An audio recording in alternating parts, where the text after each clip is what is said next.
Okay, hi! I honestly can't believe it's already time to talk about Furry Weekend Atlanta. 2026 marks my 4th FWA in a row, which of course isn't really a lot, but it is enough to become familiar with how it typically goes nowadays. While some aspects of the convention this year were pretty normal, there were also a few pretty big changes for everyone really, as well as for my personal experience. So just like last year, I want to talk about each day of the convention that I was there. Just remember that everyone enjoys conventions differently, and the FWA is massive, so I'm really only going to scratch the surface of the stuff that happened this year, since I can only give you my experience, plus maybe the experience of others I talk to or stuff people post on social media. But anyway, here's my recap of FWA 2026.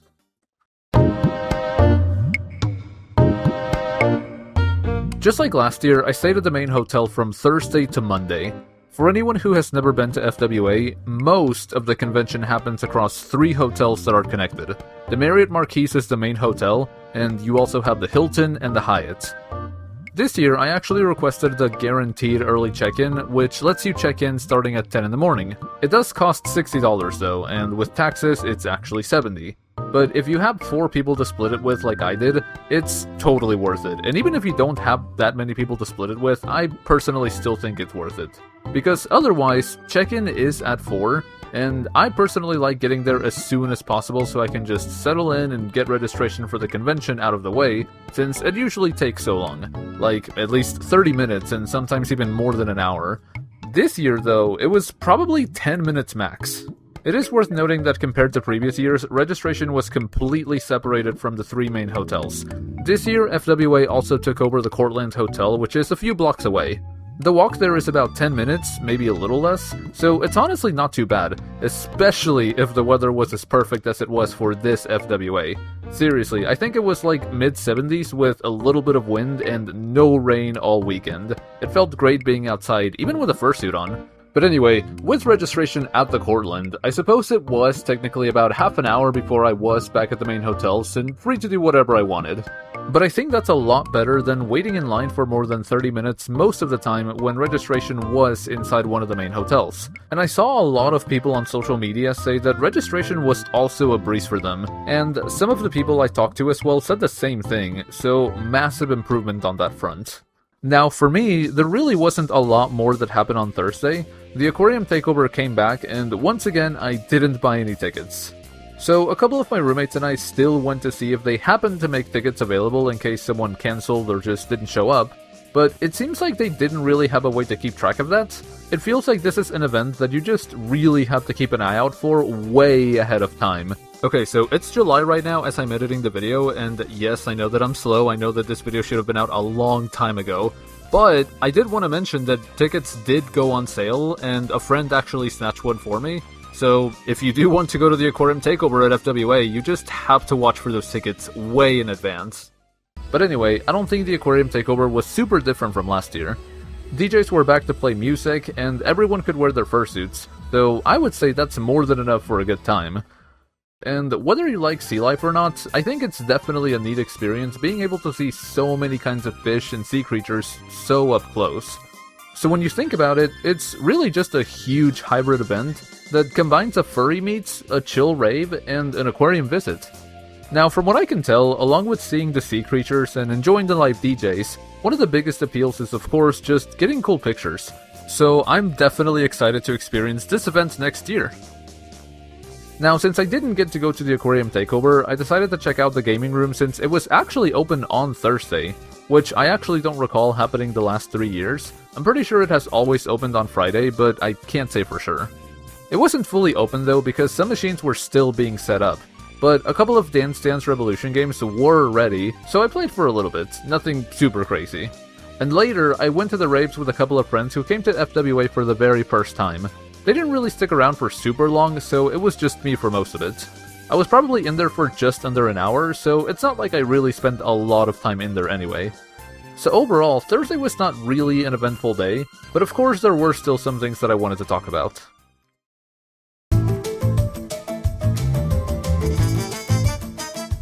Thinking back on it, Friday was unfortunately also pretty uneventful. I didn't really do a whole lot because a good chunk of the day was taken up by the vendors hall. But before that, I did go to the big fursuit photo that they do every year, although thinking about it now, I can never find it afterward. They also do the species photos, so of course I was with the felines, and I do remember seeing a few photos showing the felines on Fur Track, but I didn't think about downloading it, and now I can't find it. So if anyone knows where FWA posts the big group and species photos, please let me know. Now, remember how I said at the beginning of the video that there were a few big changes this year? One of them was registration being at the Cortland Hotel, completely separate from the main hotels. The other big change also had to do with the location change. This year, the Vendors Hall was a couple of blocks away at the America's Mart campus.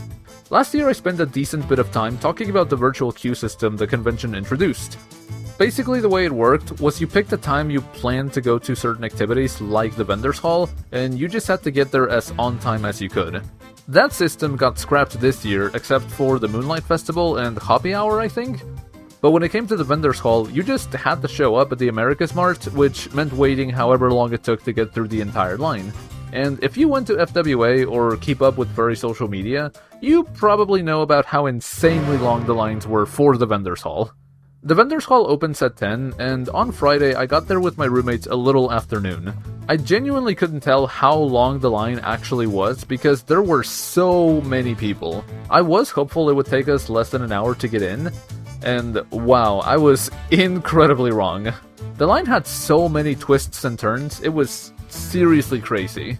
We even went around one side of the building before getting back to the main side, and honestly, I have no idea how the line even stayed organized, for the most part at least. There were basically no staff or volunteers directing the line in parts that were pretty far from the entrance. Now, in total, it was about an hour and 45 minutes before I actually got in. I definitely spent at least an hour inside of the Vendors Hall, but I don't think I actually bought anything for myself except one enamel pin. A friend who didn't come to FWA saw that one of her favorite artists was vending there, so she asked me to get some stuff for her, and that was actually the most buying that I did on Friday. Because of how tired I was, I honestly just wasn't in the best mindset. On this particular day, it also didn't help that the space was really big, so I had a bit of a hard time keeping track of what I had already seen. Eventually, I decided I was gonna try again the next day, but I was gonna get there before opening time. So I'll show what I bought when I talk about Saturday, plus what I actually liked about the location change, and how I overcame the issue of keeping up with so many vendors. Now, after spending most of the day dealing with the Vendors Hall, I didn't really do a whole lot more. I know I ate at the Peachtree Center that's connected to the main hotels with my good friend Bryce, who is one of the friends I mentioned before who was at FWA for the very first time. And after that, we went to the pool toy party. If you know me, you know the pool toy party is one of my favorite things to do at FWA, but this was also something that was a lot different this year. First of all, it was at the Cortland, just like registration. I was pretty worried about having to go outside to get to it, because I usually go there to chill at night after doing whatever I wanted to do during the day. And Atlanta is not really the most safe city. I know I've heard of and seen videos of furries getting into fights with people outside, so if that happened during years where the convention was still very centralized in the main hotels, I worried about how much more stuff like that could happen now that a recurring event like the pool toy party was happening at a separate hotel. Thankfully, those fears didn't turn into reality, for myself at least. Every time I went to the pool toy party, it was with Bryce, and just having one friend with you while you're walking at night between hotels is a lot safer. Or at least it felt that way. Now let's actually talk about the event itself. This year was probably my favorite version of it. I think compared to 2025, the room was about the same size, maybe a little bit smaller, but it actually wasn't nearly as crowded. I have a strong feeling this was at least partially because it wasn't at the main hotel. So because most of the crowds are at the main hotels, people can't just wander around and find a pool toy party. They actually have to go outside and go to a specific place for it.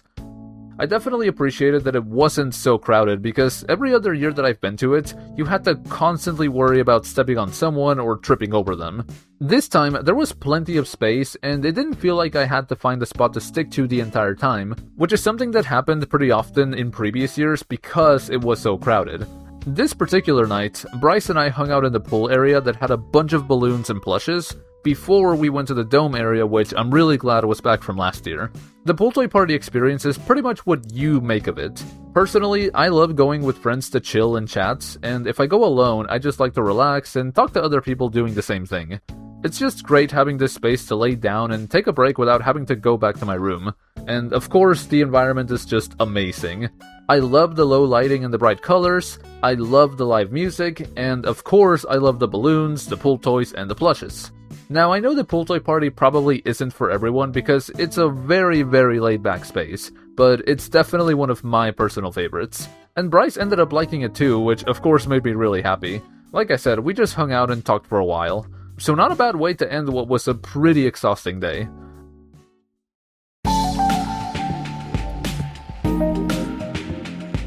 Now, Saturday was a much more busy day, so get ready because this is when the yapping session truly begins. I kinda really didn't want to go back to the vendors hall again, but at the same time, I kinda really wanted to take my time checking out everything without being drained from waiting in line for almost 2 hours. I totally understand this is the definition of a first world problem, but I just underestimated how long the lines would be.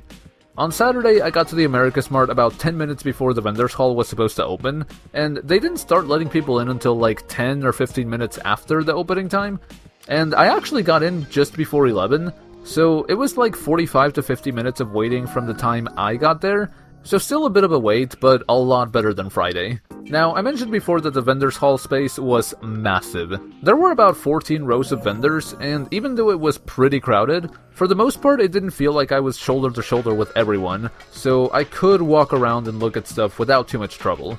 I won't lie, the layout of the market did confuse me both on Friday and Saturday, but if you just go row by row, you will see everything there is to see.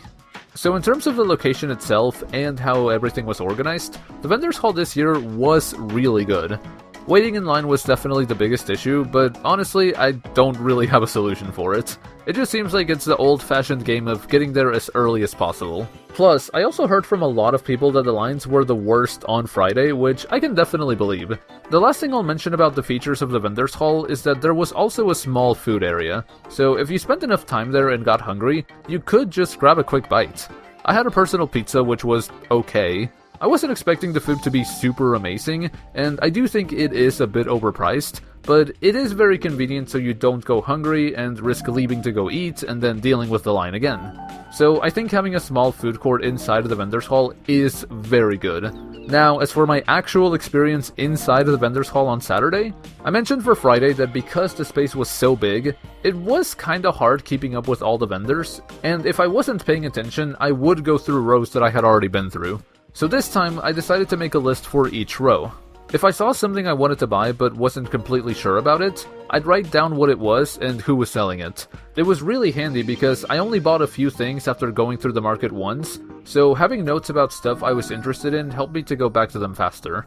I actually didn't buy a lot of stuff, but I'm really happy with what I got. This is probably my favorite shirt now, like, of all time. As much as I hate to admit it, I am a huge procrastinator. I've actually always said that I put the pro in procrastination, so it's actually pretty fitting that the pro is kinda highlighted on this shirt. Then, of course, we have a sleepy tiger, which is just like me for real. There's also the too highly motivated to do nothing, which is very accurate for me a lot of times. And I tried translating the Japanese text, and apparently this part says lazy sleeping tiger, which again is just like me for real. But this part I'm not so sure about. At one point the translator said little 100 shooter, but most of the time it said little witness, so I'm honestly not sure what to make of it. If there are any Japanese speakers out there who can tell me what this text means, I would definitely appreciate it. But seriously, shout out to Toragami for making something feline-oriented. There were so many clothes that were more focused on showing off canines and foxes, which of course makes sense, they are the most common. So it's nice to see some feline stuff. I actually saw some vendors asking on social media after FWA what kind of stuff people want to see from them, and while I doubt any furry artist or vendor is actually watching right now, I personally would love more cat stuff. More designs featuring cats, and bonus points if it's a puma. Moving on now, I have this shirt right here. I kinda hinted at it when I talked about the gaming room on Thursday, but if you know anything about me, you know that I love dancing rhythm games, so there was no way I wasn't gonna get this shirt. It literally combines two of my biggest interests. Now, bear with me for a little bit because I'm about to get a little technical about the game on the shirt. It looks like this is a mix between Dance Dance Revolution and Pump It Up. DDR has 4 buttons and Pump It Up has 5. The platform is in the layout of Pump It Up, and the handlebar is also the one for Pump It Up games, but the arrows themselves are the arrows from DDR. And while I don't recognize which game exactly it's from, I'm pretty sure the interface on the screen is from some version of DDR. Could also be Stepmania though. So anyway, I don't know if the artist who made this actually knows all of these details and decided to make a hybrid of DDR and Pump It Up, or if they mixed them up without realizing it. Either way, this shirt is really cool, and you bet that I'm gonna wear it when I play Pump It Up in fursuit. It's also cool that one of the characters is a lynx, so it's nice to get that feline representation again. But regardless of what characters were on the design, I still would have gotten it 110%. I only have one drawback here, and it's really just me being picky. I kinda wish it wasn't cotton. Since I'm mostly gonna use it with my fursuits, it would help a lot if it was polyester or some other kind of material that doesn't absorb sweat so much. Same goes for the previous shirt that I showed. But when I fursuit, I also tend to wear long sleeve shirts that are meant for working out, so that helps cut down on how much sweat reaches the shirt I'm wearing on top of the long sleeve. Still, I just want to keep my cotton shirts as sweat-free as possible. Now, the last piece of clothing I got is actually the one I'm wearing right now. I love this hoodie so much, I seriously can't express it enough. It's basically a scene showing this cat leaving a coffee shop, and the environment looking very orange for autumn. They also had designs for other hoodies and shirts that showed characters during the spring, summer, and winter as well. I went with this one because I thought it would fit the best with my fursuit, and unsurprisingly because it has a feline. Plus, this sleeve has some stuff that you would see in autumn, like brown and orange leaves, pumpkins, acorns, and mushrooms. I can't tell if this is stitched or embroidered or something else, but they almost feel like a patch of sorts. So the hoodie just looks great, and it's so comfortable. I can't wait to wear it all the time when it gets cold.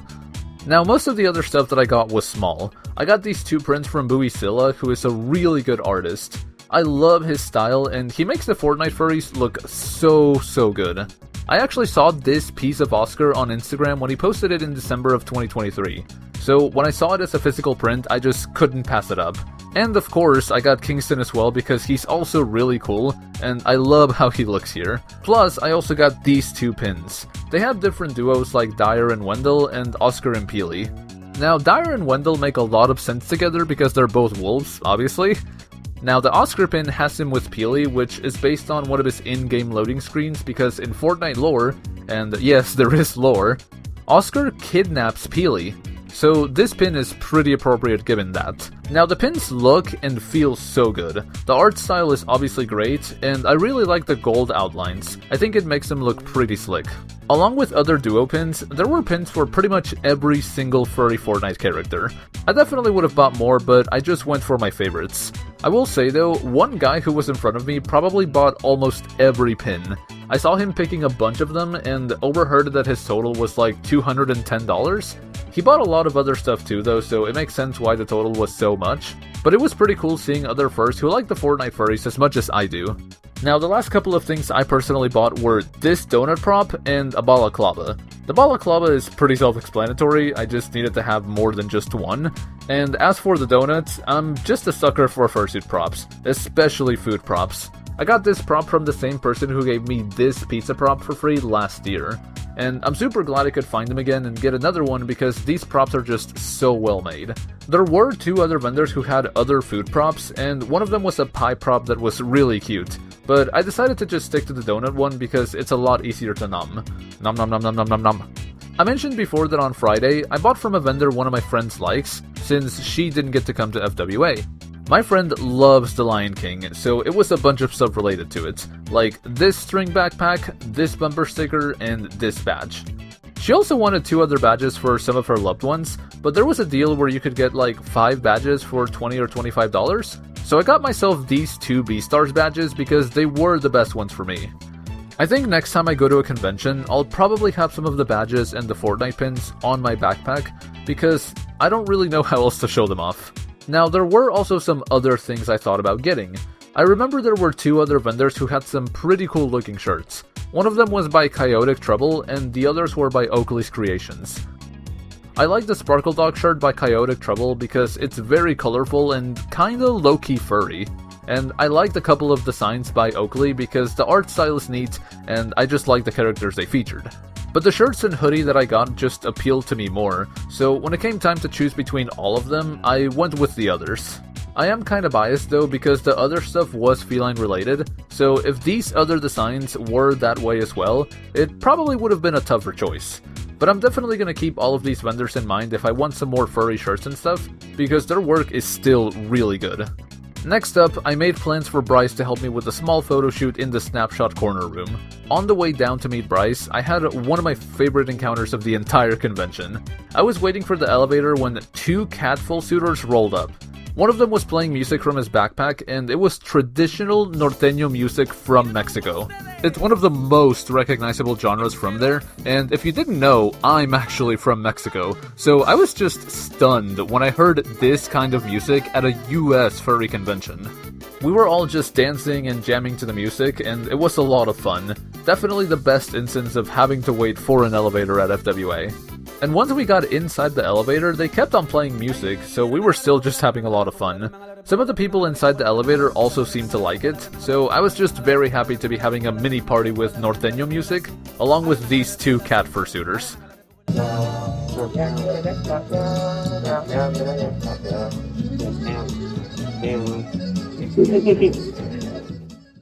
I really wish I could have gotten their socials because they were really fun and I also loved their fursuits. So that was just a random encounter that I'm not gonna forget anytime soon. Now back to what I was actually doing, I met with Bryce at the snapshot corner. It has a bunch of areas set up for photos, and I asked Bryce if he would take some for me since he's such a good photographer. So that's what we did. I've always seen people take pictures with the FWA letters, but I could never find them, so I'm glad I finally did this year.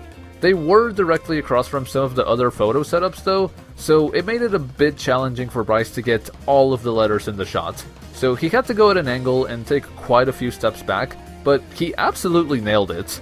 All of the letters are in frame, and I really like how I look posing with them. Then there was my favorite setup in the photo room, the disco background. I honestly couldn't tell you why exactly it was my favorite. I think I liked that it suited pretty well for stylish outfits. Plus, even though you can't really tell, it kinda matches the design on the shirt that I was wearing, which has a tiger that kinda sparkles with the light. I did have a hard time telling when Bryce took pictures here because I hardly did any other poses, so I definitely want to work on throwing out more poses when I'm getting pictures taken. Still, these are some of my favorite pictures from the con for sure. Next up were the photo setups that really fit with the theme for this year. FWA always does great with their themed areas, and they definitely captured that old creepy hotel feel here. And Bryce did fantastic executing the ideas that I had in mind. I just explained to him what I thought, and he made sure to position me and himself perfectly. These are literally some of the best photos that I've ever had taken, really. I also caught another friend in the photo room who also came to FWA for the first time, and was actually debuting his fursuit. It was super cool catching him, and the pics Bryce took of us turned out great. Plus, Astra ended up coming in the room after I got there, and even though he was a little rushed, I managed to get a pic with him. He's one of my favorite feline fursuiters, so I like getting a picture with him every year. Once again though, huge props to Bryce for getting these pics for me. He's literally so good behind the camera, so he always comes through with some great shots. Now, after we got done with the photo shoot, I went to the Kimono First meet and greet for this year. It was insane how many fursuiters there were. It honestly feels like it doubled in size from last year. Thankfully there was a bigger room this year, so there was actually plenty of space to walk around and for fursuiters to talk to each other or take pictures. I actually didn't get a lot of photos with fursuiters because I got a little too caught up in a side quest. My good friend Patch sent me on a mission to find this fursuiter right here, and deliver a really important message. Unfortunately though, I didn't find Icario, so the message was not delivered. But I still had time to get a few pictures with some of the fursuiters I liked, who were still there, because a lot of them cleared out kinda quickly after they took the big group photo. One of the highlights was meeting Rafflefox though. I recognized him from the Smash tournament Supernova, which used to be called Super Smash Con. From like 2022 to 2024, he would always appear in full suit to give the winner of the tournament the first place medal. It was just fun seeing a furry be involved with one of the biggest Smash tournaments ever. So when I saw him at FWA, I asked him if he really was that furry from SmashCon, and yeah, he said he was. And then I learned why he showed up at the end of the tournament every time. He was actually one of the tournament organizers for it. If I had more time, I totally would have talked to him more, because it would be really interesting hearing about how he got into being a TO for an event this big. Plus, just getting to know how long he's liked Smash, and if he still goes to tournaments, because he is retired from organizing SmashCon, or Supernova now. So that was really cool. After the Kimono first meet, I met up with Bryce again while he aura farmed the convention. I believe this was his first convention with his full suit, and FWA was honestly a great convention for him to debut it. If you couldn't tell, his persona, even though he has scales, is a cobra. It's obviously not a species you see very often, and even at a convention like FWA, I think he was maybe one of 3 cobras max, and one of very few snakes in general. He decided to hang out by the railing at the atrium level that's just above the escalators, and there were a bunch of people who stopped by to interact with him because they just liked his suit. It was really fun helping people get pictures with him and just chilling for about an hour or so. The vision inside his head is really bad, so wandering around at a convention as massive as FWA can definitely be challenging, and that's why finding a spot to hang out works out a little better for him. After he was done aura farming, we both went to the gaming room.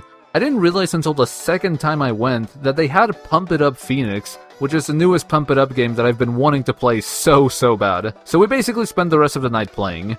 It was mostly me, to be fair, but the times Bryce and I played together was a lot of fun. He ended up enjoying it quite a bit, and that makes me really happy because I get these rhythm games aren't for everyone. So this was a pretty nice way to end the day. Now I do want to mention one activity I missed out on that I kinda regret now. FWA managed to get discounted tickets for an Atlanta United game that was happening during the weekend. Atlanta United is the top tier football team for Atlanta, and by football, yeah, I do mean soccer. Along with dancing rhythm games, if you know anything about me, then you know that I love football. So of course when FWA announced the discounted tickets, and that they managed to get the stadium to agree to let people use their fursuits, I was super interested. But I kinda psyched myself out of going because it was gonna be a bit of a walk when it started getting darker, since the game was at 7:30, and I didn't want to be the only fursuiter there. Bryce did offer to go with me, and I went back and forth on whether we should go, but I decided to just stay around the hotels and do other stuff, which was fine because it really was fun playing Pump It Up with Bryce. But it turns out another friend and his group ended up going, and it did look like a lot of fun. And even if that other friend didn't go, I still would have had Bryce with me, which would have been more than enough. So this just goes to show that if you're on the fence about doing something fun, you should just go for it if there isn't anything super serious keeping you from doing it. I know I'm talking a lot about what I wish I could have done, but I promise I'm not complaining at all. I just wish Bryce and I could have done everything there was to do. Saturday was still great though, probably the best day for me this year.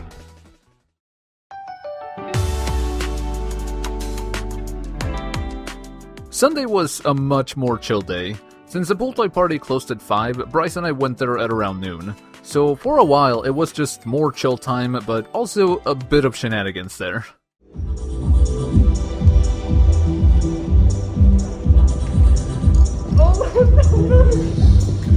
This place is seriously just so much fun. I mentioned before that the pool toy party experience really is what you make of it, so I just love that you can go from playing around with the balloons and the inflatables to taking a quick nap if you really want. But anyway, going to the pool toy party one more time was of course great. Next year I definitely want to make more time for it, and ideally go every day that it is open. After that, I went to the gaming room to play as much Pump It Up in Fursuit as I could, because it's not really something that I get to do very often. I also tried playing a bit of Smash Bros, but there weren't really any single people looking for someone to play. It was mostly groups. One cool thing that happened though was a guy asked me to take a picture of him and his group with his Polaroid, and after that he asked me if I wanted a photo of my own. So of course I said yes, and now I have this Polaroid of me in fursuit. It's really cool seeing it up close because I may actually have never seen one in person until now. It's literally the definition of vintage, and I love it so much. You would not be able to tell that this was taken in 2026. Huge shout out to whoever took this picture for me. If you happen to be watching, just know that this is one of my favorite things that I've ever brought back home from a convention. Kinda like the cats playing Mexican music on Saturday, this was a small but very nice interaction. After the game room, I spent time in my room for a little bit before going back out to Fursuit one last time. At that point, I just wanted to go roam around since it's also something I don't get to do very often. My biggest goal was just to get pictures with any fursuiters I recognized or liked, because FWA is definitely a convention that brings together a lot of people you would never really see in person because they live in a lot of different places. For example, I'm really happy that I found Copycat. Copycat? Like copycat? Is that how that works? Anyway, he's one of my favorite feline fursuiters, so of course seeing him in person and getting a picture was great. I also found a red panda who goes by Celeste. Red pandas are honestly some of the most underrated animals. If I didn't have a feline persona, a red panda would definitely be up there on the list of possible species for another persona. So I didn't want to pass up the chance to get a picture with a red panda fursuiter. Plus, I really did like Celeste's fursuit. These were actually the only 2 pictures that I got while I was roaming around on Sunday, and later I just went to the rape for a tiny bit. But that was it for Sunday. Nothing super crazy, which is honestly how I would describe FWA as a whole for me this year. It felt like I stuck to a few recurring activities and just hung out with some people, which I really can't complain about. I would say that it was a pretty typical, but still solid experience, which could have possibly been even better if I had just made a few different decisions. Most notably getting tickets for the aquarium takeover, and actually going to the soccer game. But I think this emphasizes just how big FWA is, and that there are a lot of things that you can do. That's why, although I know there will be recurring things that I'd like to do at FWA, next year I'm really going to try to do new things. As long as they interest me, of course. Now, there is a long wait until then, and that leads us to possibly the most important question. Should I keep my FWA wristbands from the last 2 years, and finally take them off at the end of FWA 2027 so I can have 3 of them on at the same time? Let me know if I should commit to it, or if I'm just being silly and I should just end it. Thanks a bunch for watching, and until next time, take care!